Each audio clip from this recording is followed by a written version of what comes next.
Hey, good afternoon, everybody. I'm sorry this video is late. This is the reading of No More Dead Dogs for Friday, March 27th.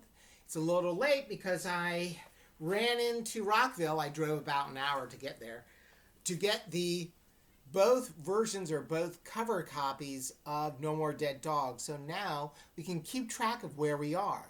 So if you have a blue cover book, today we are starting to read at the top of page 36. Okay? Top of page 36. All right? If you're in the yellow book, it's a little awkward. You're going to go to page 29. And you're going to go halfway down the page to where it says, Parker took another guess. We're going to be reading in the yellow cover book all the way to page 33, about 2/3 down to the page, and we're stopping at the word Mount Rushmore. But if you're in the yellow cover book, turn to page 29, and in the middle of the page where it says Parker took another wild guess, that's where we're reading right now. Okay, so here we go. And remember, because it's Friday, it's no paperwork Friday. So all I'm going to do is read the 4 pages. I might stop and ask some questions, and you can tell the camera the answer. But it's really there just to help you make sure you're understanding, checking your comprehension of what you're doing. Okay? So right now, awkwardly, we are in the boys' room at the middle school. Kavanaugh, Wallace's ex-best friend, has cornered him and is teasing him about missing Saturday's game. But the school reporter Parker, who is coming in and remember, Parker just kind of makes up stories for the school newspaper, and so now he's trying to put ideas in. He's kind of floating ideas of speculation, wild stories. And you can decide if they're true or not. But he wants to put them in his paper. So here's Parker. Parker took another wild guess. There's a personality conflict between you and Coach Wrigley. Or maybe you think you're just too good to play for a middle school team. Kavanaugh decided to be helpful. Hey, Parker, why don't you ask Doofus why he's spending so much time with Mr. Folkelman lately? Shut up, I began, but Parker jumped all over that. What's your English grade, Wallace? None of your business, I seethed.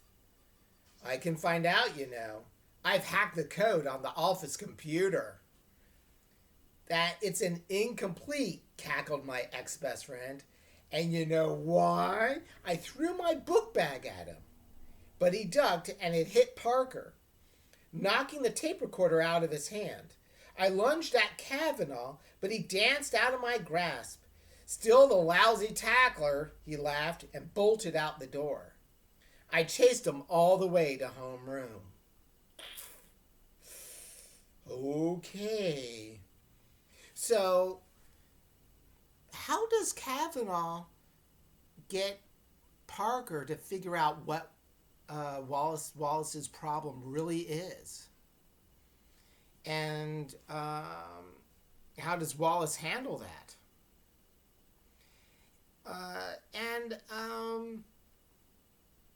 Let's see, what else could I ask? Oh, how could Parker find out about Wallace's grade? I don't get that. You might want to check out the page. Okay, well now, page 37, and even if you're in the yellow book, that is page 31, and it's really just an image of Parker's newspaper column. So this is what he's telling the school. See, if this book was written when you were in middle school, this would probably be on a Facebook page somewhere. Here it is. Give me an A or I won't play. Oh, I'm sorry. Let me read the name of the newspaper. The Bedford Middle School Weekly Standard. Give me an A or I won't play. Superstar holds out for better grades. By Parker Schmidt, staff reporter. In these days of sports agents and multi-million-dollar deals, Bedford Middle School's brightest star has gotten in on the game of high-stakes contract negotiations. Only instead of a fat paycheck, Wallace is demanding a fat report card. The Standard has learned from a reliable source that Wallace, the hero of last year's Giants, has refused to play for this year's team until Mr. Fogelman brings his English grade up from an incomplete. Wallace himself refused to respond to the allegations. When pressed, he became violent and attacked this reporter with a heavy book bag, causing a severe sprain of the right index finger and numerous scrapes and abrasions to an expensive tape recorder. Mr. Fogelman was unavailable for comment. Okay, so what part of this news report did Parker make up? Okay, turning the page, we're now at the beginning of a new chapter. I believe this is the 4th chapter. Enter Rachel Turner. And this is our story, our novel, being told from the point of view of Rachel Turner. Okay? I'm just going to go ahead and switch in both books. There we go. Enter Rachel Turner. So you guys are on page 32. Where in the blue book, we're on page 38. Okay? I guess the print is smaller in this? Or the layout is different? I don't quite understand.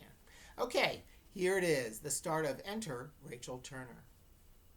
I thought I was going to drop dead when I walked into rehearsal Monday afternoon. Okay, so we have a setting switch, right? So now we've gone from Monday morning to Monday afternoon. There, and we're in the auditorium of the school.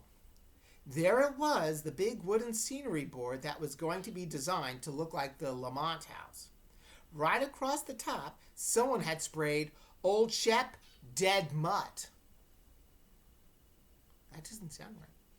It was so awful it made me feel sick. It showed absolutely no respect for the play, the actors, the director, the scenery painters, the book. Beside me, Trudy brayed a laugh right into my ear. Old Shep, my dead mutt. Yeah, that's funny. Well, I don't think so, I said with feeling. Who was mean enough to do a rotten thing like this? Do you guys know what we call it when someone deliberately damages property belonging to someone else? That's right. We call it vandalism. So apparently, what has been vandalized during the course of the school day? Yep. The wood used for building the scenery for the play. And what was it making fun of? That's right, the book.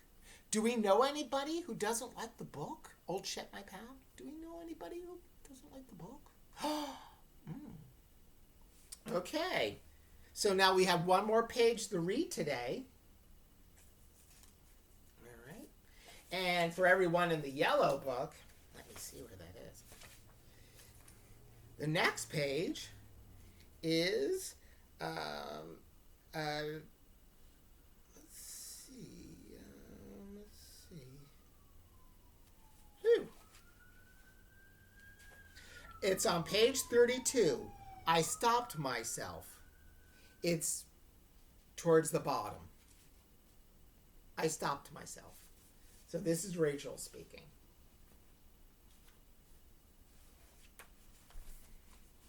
I stopped myself just as I was about to blurt out Wallace's name.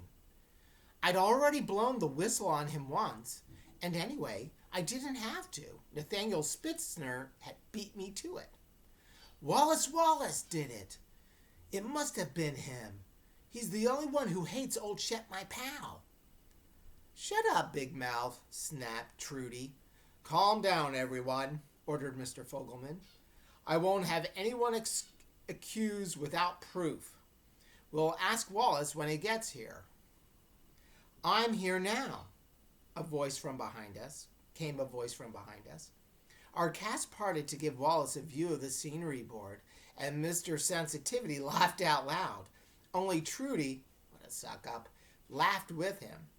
And then he stopped laughing, and with an angry look came over his face. You think I did this? He exclaimed. Did you? Asked Mr. Fogelman. No! He's lying, yelled Nathaniel. I saw him climbing in the bathroom window. I'll bet he snuck into the gym with a paint can. Wallace shrugged. What's the big deal anyway? It's painted, not carved into solid rock like Mount Rushmore. So we're stopping the reading there. So what has happened to the scenery board? And who does everybody think did it? Why do they think that person did it? And if the scenery has been damaged with paint, what's a possible solution? Okay, I'm going to put my marker here for next Wednesday. So next Wednesday, we'll pick it up on page 40 in the blue book. And in the yellow book, we're going to pick it up on page 33. Okay. Well, that's our reading of No More Dead Dogs this week. I hope you enjoyed it. Don't forget to make sure you get both assignments from Wednesday and Thursday done. They are due Wednesday and Thursday of next week. Okay? Have a nice weekend, everybody. Make sure you have fun and relax.